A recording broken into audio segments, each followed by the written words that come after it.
Hello అందరికీ welcome back to my one more vlog. So ఈ vlog ఏంటంటే function ఉందని చెప్పాను కదా, ఇంటి గృహప్రవేశం అండి. సో అక్కడికే వెళ్ళాము. ఇక్కడైతే శివుడు పార్వతి కళ్యాణం జరిపించారు.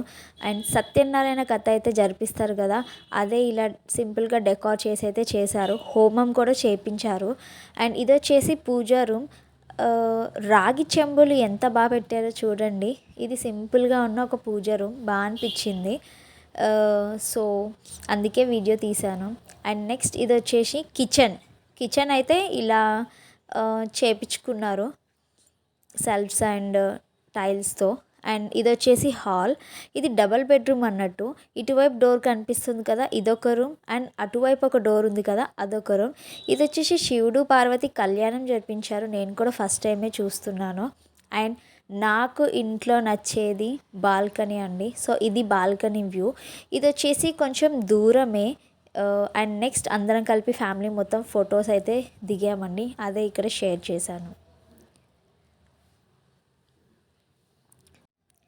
ఆఫ్టర్ మ్యారేజ్ తర్వాత ఫస్ట్ టైం వాళ్ళ ఇంటికి వెళ్ళాను అని ఇక్కడ శారీ అయితే పెడుతున్నారు. ఇదొక ట్రెడిషన్ అండి.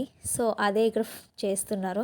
ఇదంతా మా ఇష్క వీడియో తీస్తుంది, అక్కడ ఇక్కడ పెట్టి వీడియో.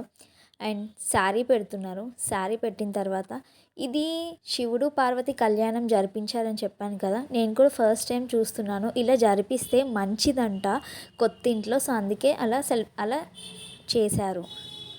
సో చీర తీసుకున్న తర్వాత కాళ్ళు అయితే మొక్కుతాం కదా, సో అలానే మొక్కుతున్నాను. నెక్స్ట్ మాట్లాడుతుంటే ఇష్క వచ్చేసి వీడియో తీస్తుంది.